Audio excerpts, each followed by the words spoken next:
Merry Christmas to my friends here who observe this day, and welcome back to Elevate with Erica. Today is just a little year-end special episode, and I want us to take a few minutes to reflect as the year comes to a close and reflect on what our intentions for the year were, what went right, and even what didn't. First, before I recorded this episode today, I had this bright idea to go back and listen to my final podcast episode of 2022. It was one of those you say your plans and you can hear God laughing moments. At least certainly gave me a little bit of a chuckle, and maybe you can relate to that. Maybe your 2023 didn't go as planned either. And for one reason or another, you were totally derailed or never even took course on some of your 2023 goals. 2023 is a year that I will never forget. And I wish I could honestly say I won't remember it for the things that broke my heart, but I will. But I've also worked really hard the final 2 months of this year to see what it is I was intended to learn from those things, because I do believe that failures are lessons and challenges are lessons sent to help us grow into the person we need to be for whatever is next for us. So I don't want to just reflect back and say 2023 was a bad year. No, it was a year that propelled me into exponential growth because I've made that decision. It was a year that lit a fire under me that became a turning point in my life. That's why I will remember 2023, a turning point that is leading me to live with more joy, energy, voice, and presence. Presence. That's my word for 2024. Yes, I plan to curate more joy and energy and use my voice better, but presence. That's my priority and what I will consistently be reminding myself of this year. In 2022, my motto was to get in the room. And in 2023, it was intention, get in the room with intention. And in 2024, I'm reminding myself to be more present in those rooms, whether that's at home or in my networking and building my brand, just to take 2 minutes before going into each to think about how I want to feel in those spaces, what kind of energy I want to add to the room, what I want to soak in about the moment that I'm about to experience.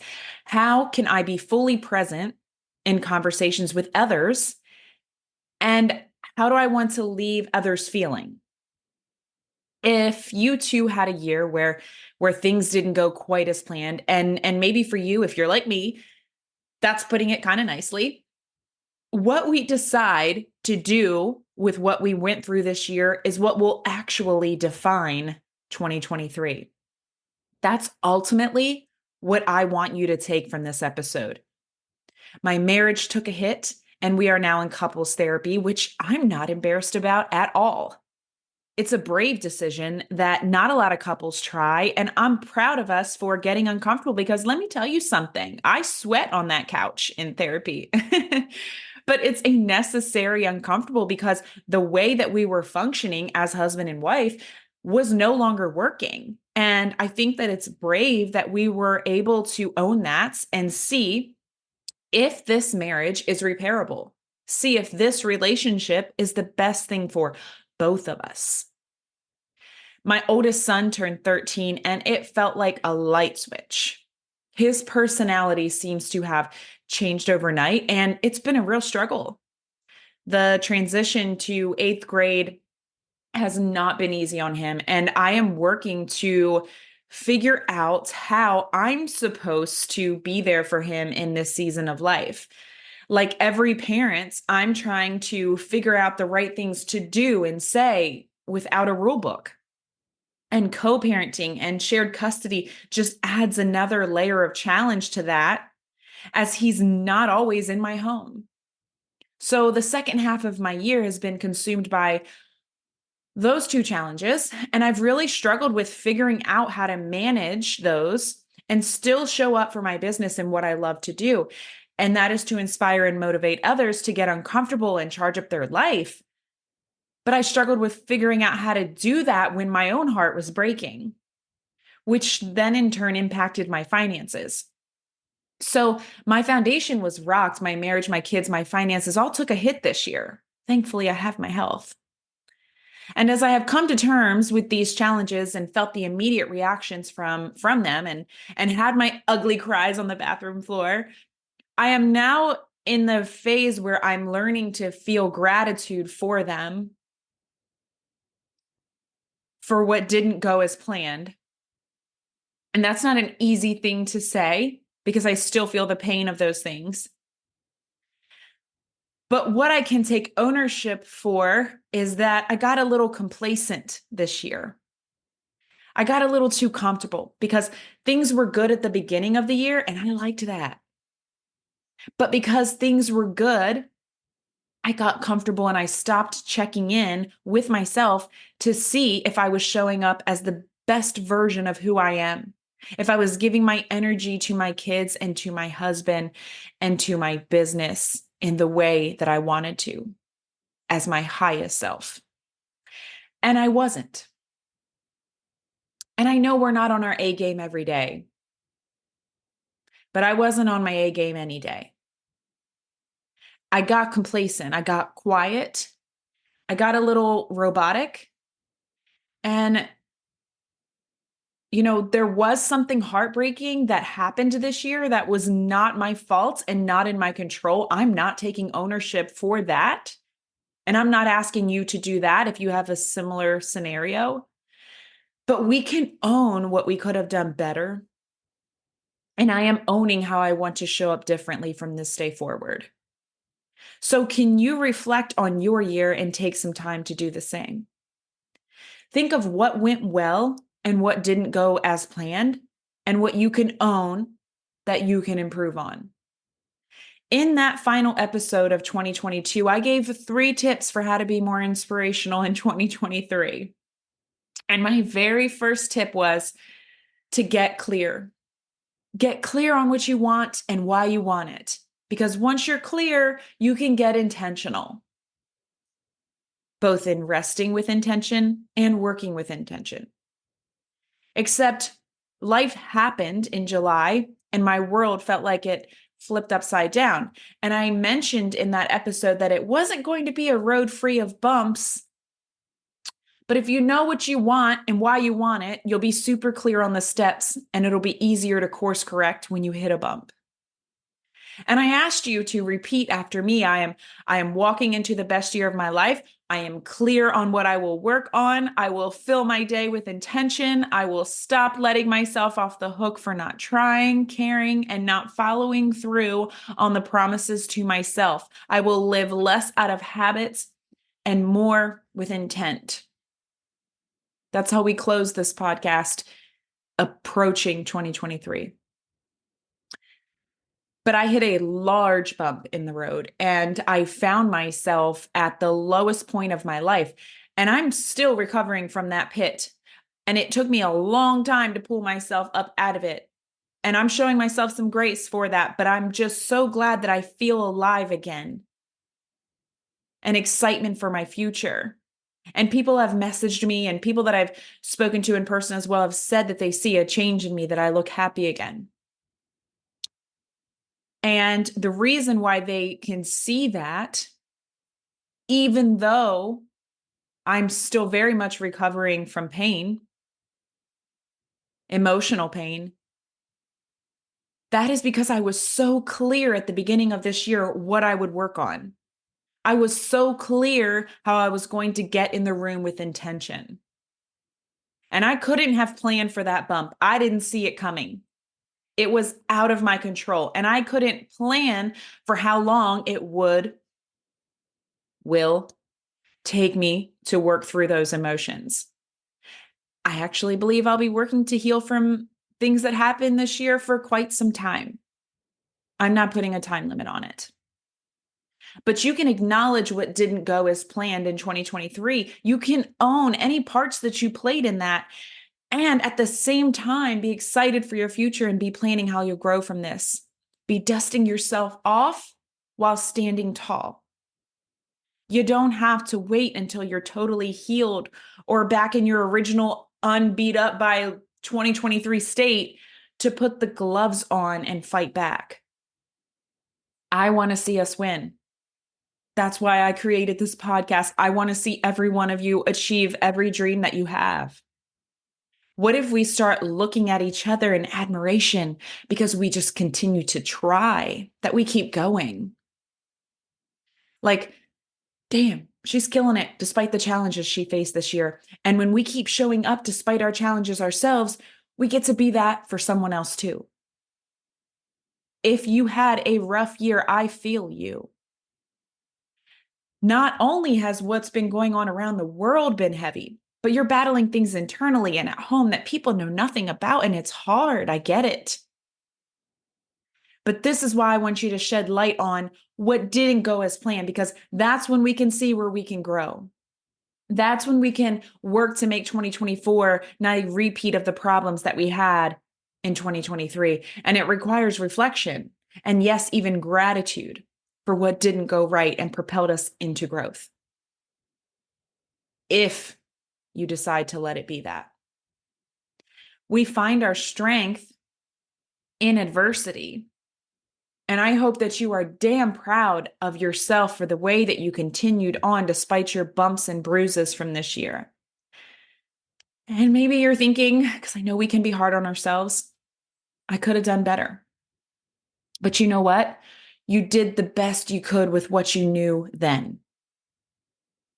And what you know now and acknowledge now will help you be better tomorrow and into 2024. I chose the word presence for 2024 because my life changed in the middle of the year, and it caused canceled trips and plans I was looking forward to. And worst of all, I became a stranger in my own home. And I realized all the little moments that I had taken for granted before. Because in those dark few months, I would have given anything to be back on the couch as a family and watching a movie, or around the dinner table sharing about our day, or cooking a meal as a couple, or takeout night, or the 2-night little camping trips that we did, or curling up in bed next to the man that I married and feeling safe there. And even those days when I felt so purposeful and excited to sit down at this desk and help others live happier lives.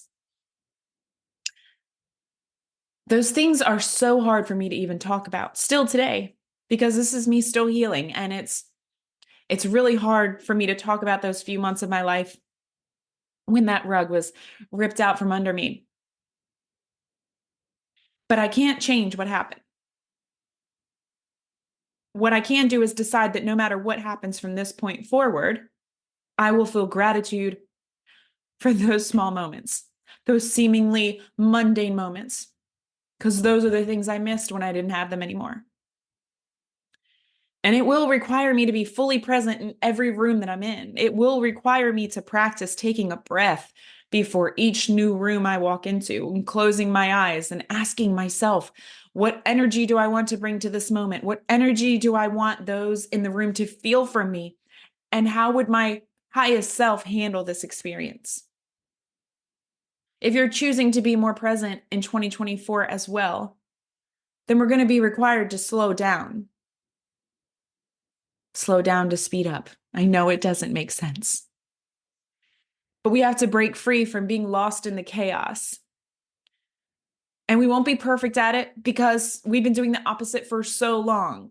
It's going to be hard to stop ourselves before we hop out of the car with the groceries and take a few breaths and think about how we want to greet our family in just the short walk to our front door, right? It's going to take a while to remember to start doing that. But with our intentional, consistent effort, I know that this is something we can all achieve in 2024. Can you try it today?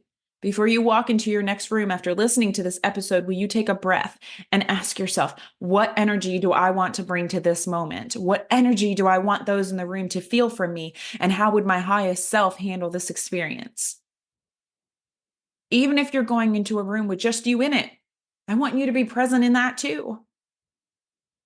Walking into your workday, do this same exercise. What qualities does your highest self embody? That's something that you should ask yourself, because I think for me, some of the qualities would include aliveness and compassion and patience. So, what are some qualities of your highest self?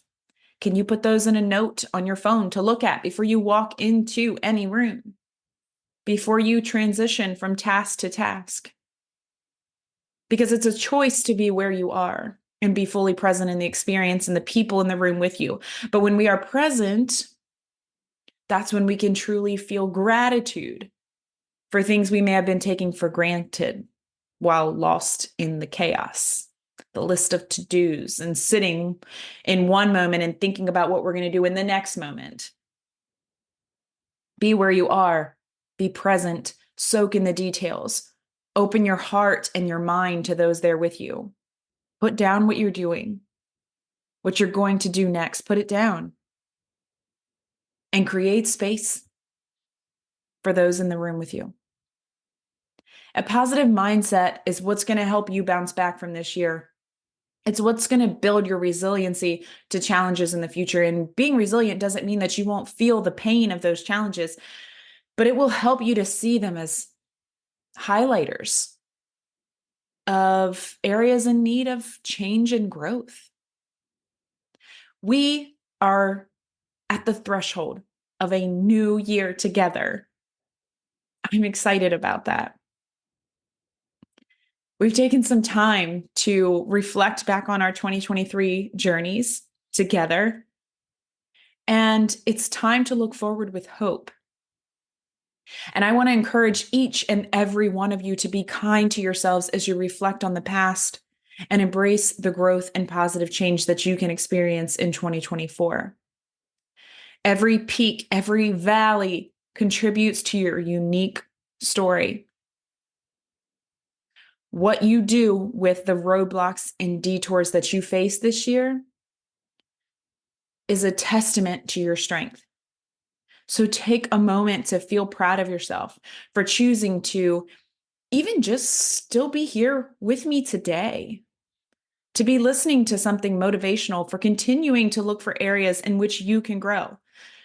Do you realize how many people wouldn't do that? How many people aren't here?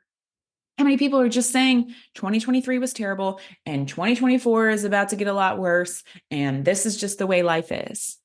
But that's not you. If you're listening to this podcast, I know that's not you. Celebrate that choice you've made to keep going and keep growing. Free yourself from perfection and embrace the bumps that can bring positive change into your life. There is beauty in the brokenness that you felt this year, if you choose to fill those cracks it created with gold. So let's commit to doing that together today. As we step into the new year together, remember that you are not alone. I am here as a source of support and inspiration and encouragement.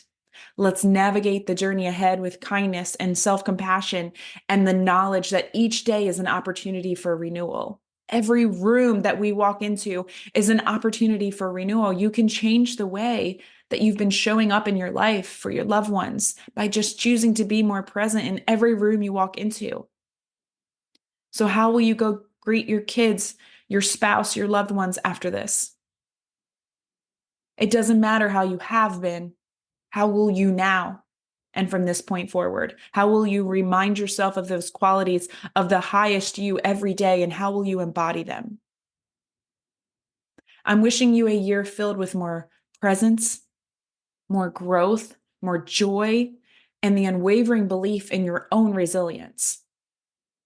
What can you expect from this podcast in 2024? From me in 2024? Well, as I said, I am choosing to let these challenges spark a fire under me, and I am excited for you to feel that from me in the new year. The feel in 2024 is going to be heavy on some tough love because that's what I need. And I know I'm not alone. Heavy on self-accountability and heavy on curating joy every day. I'm releasing complacency and I'm fired up to fight to let my highest self take center stage. It is time for us to rattle the cage. Thank you for being here with me this year. If you think that this episode could help a friend of yours, a loved one's, or anyone in your life on your social media, please share this episode with them. And I thank you for remaining a listener, a friend, a part of this community as I navigated the hardest year of my life to date. Thank you for accepting me as I am, for your kind words of encouragement and support when you could feel that I needed those things back. You helped me this year. You helped me by remaining here. And I am so incredibly grateful for you. And I am so excited to do 2024 together and continue on this journey of elevating to our highest self. Thank you, friend. Happy New Year. Until next year. E. Are you ready to make a change? Are you ready to feel alive and excited again? The time is now to improve your life and achieve consistency through the help of the world's greatest teachers, digital tools, and a supportive community. It's super hard to have consistent days of a great mindset, right? Don't try to do it alone. I know an app that will serve you up a daily audio clip to fire up your energy. I know an app that will teach you how to feel joy and excitement in your life again. I know an app with tools that will unlock a happier, more productive you. Stop spending all your time reacting to life and get in the driver's seat. I'm offering you the #1 tool in the world for personal growth, Growth Day. If you want to live a fun, energized life, this is for you. I'm so proud of you for making it through these last few years. They've been rough on so many of us. But it's time. It's time to dust that off and live again. You deserve it. Check the show notes for an exclusive link to join me in the Growth Day app. If you've been listening to this podcast for a while or receiving my newsletters, then you know I am a big fan of Flowdesk. If you haven't heard of Flowdesk before, it's a beautiful, intuitive email marketing tool that I use to consistently email my list. Before I signed up for Flowdesk, I rarely sent out newsletters, and I wasn't leveraging email marketing to its full potential in my business. I struggled to find a tool that was easy to use with customizable designs that helped me stay true to my brand. But once I decided to move to Flowdesk, the difference it made in my business was huge. Since signing up over 3 years ago, I've sent countless emails. It's become a vital tool for me to market my business and make money. Here are some of the top reasons I love using it. First, it's really intuitive and easy to use. They have tons of beautiful templates that give me a starting point and ensure my emails look great on all devices. I can load my brand elements like my logo, colors, and fonts so that each email looks consistent and on brand. And it's so easy to create subscriber segments through Flowdesk's opt-in forms, which helps me organize my list and send my subscribers hyper-personalized content based on their interests. They also have a brilliant analytics tool, which tells me really useful information about my subscribers and how they're interacting with my emails. There are so many things I love about using Flowdesk, but one of the best parts is that I can have unlimited emails and subscribers for one flat rate forever. If you want to check it out, you can head to my link in the show notes, which will give you 50% off your first year. Flowdesk has definitely been one of the tools that has had the biggest impact on my marketing, and I can't wait for you to check it out.